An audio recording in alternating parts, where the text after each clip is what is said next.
Resistencia a la hegemonía no imperialista. Para empezar, hay que definir qué es la hegemonía. Según la RAI, es la supremacia que un Estado ejerce sobre otros. Entonces, la hegemonía es la dirección suprema de un Estado superior sobre otro u otros. Ahora, el neoimperialismo es la versión moderna del imperialismo, o la nueva forma del dominio, un país poderoso sobre otro más débil. Tras la etapa imperialista clásica y que actualmente sigue desarrollando de manera más o menos encubierta países como los Estados Unidos, Inglaterra, Francia y Rusia.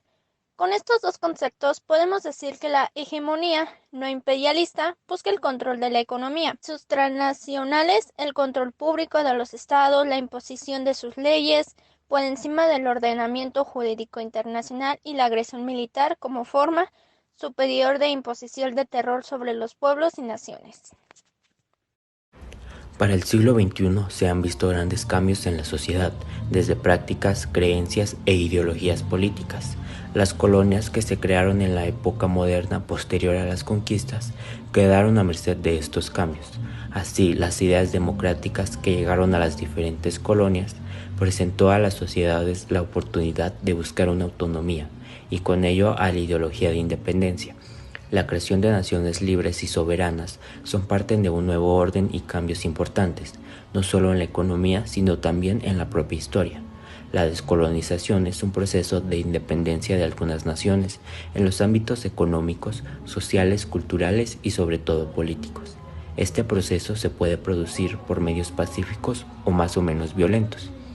El propósito de este movimiento es que la que una vez fue colonia recupere su independencia y se valga por sí misma, y así también sea capaz de esta nación presentar un papel en el mundo. Este proceso se vio plasmado en el desarrollo de lo que hoy conocemos como primer, segundo y tercer mundo. Sin embargo, el proceso de descolonización dio pie en las naciones que hoy se consideran de tercer mundo.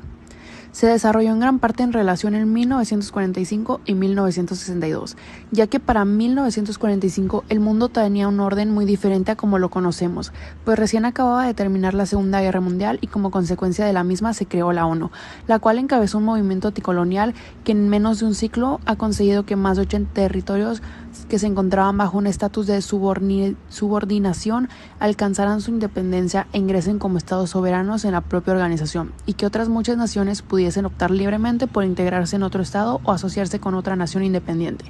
El punto importante del proceso de descolonización fue la Carta de San Francisco de 1945, la cual difundió muchas reglas que sirvieron de guía para los territorios dependientes en su camino a la independencia. Además, se establecieron los principios que deben guiar a todos los Estados miembros de la organización, incluidos aquellos que son potencias coloniales. Si bien es cierto que hasta ahora se han conseguido importantes avances en la desintegración colonial, no se ha podido dar por terminada esta tarea, pues para 2019 aún existen 61 colonias en el mundo, de las cuales la mayoría son pequeñas islas, y les pertenecen a países como Francia, Reino Unido, Estados Unidos, Australia, Nueva Zelanda, Noruega, Países Bajos, Dinamarca y, según las Naciones Unidas, algunos territorios ocupados ilegalmente. Solidaridad económica. Es un enfoque para el desarrollo de actividades productivas pensando en el bien común.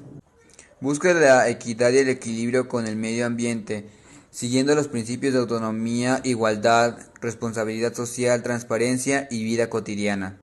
Un ejemplo de esta economía son las cooperativas, pues en estas ofrecen las mismas atribuciones y obligaciones a cada uno de sus miembros. Los movimientos cooperativos, mutualistas y autogestionarios se encuentran en la economía una nueva perspectiva y nuevos conceptos que llegan a potenciar sus experiencias. También es una respuesta real y actúa a los más graves problemas sociales de nuestra época, como la pobreza, la exclusión y la marginación que afecta a multitudes de seres humanos. Algunas contribuciones teóricas que deja la economía es proporcionar una adecuada guía y eficientes criterios de eficiencia económica en los procesos de toma de decisiones y de gestión de operaciones que realiza. Garantizar una identidad consiste a las experiencias y búsquedas que genera la confianza y la convicción suficiente respecto a su eficiencia económica, asegura que la autonomía cultural que necesita cualquier movimiento y proceso que aspira a realizar cambios profundos en economía y en vida social, proporciona un lenguaje moderno, renovado, motivador y coactivamente en un contexto cultural. Permite reconocer como parte de la misma búsqueda de forma económicas alternativas y ofrece una posibilidad de integración bajo un consumo de identidad social. El buen vivir. El buen vivir es una propuesta de los pueblos indígenas que plantea la posibilidad de vivir de una manera armónica con la naturaleza y las personas, llevando una vida en comunidad.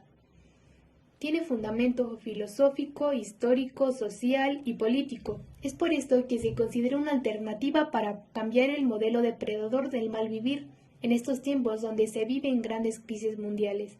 El buen vivir de los pueblos andinos y amazónicos se considera como una propuesta alternativa al sistema actual basado en la explotación de la naturaleza y los seres humanos. El buen vivir es una alternativa que se enfoca en la defensa de la madre tierra y de la vida. Es por eso que su mensaje es una invitación para volver al camino del bien común, pensando en la comunidad como una unidad, de manera que sea una vía posible para la humanidad el buen vivir y la educación. La educación y el buen vivir interactúan de dos modos.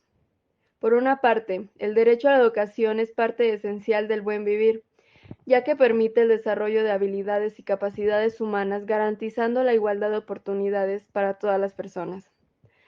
Por otra parte, el buen vivir es eje esencial de la educación, teniendo en cuenta que el proceso educativo debe contemplar la preparación de futuros ciudadanos con valores y conocimientos para fomentar el desarrollo del país.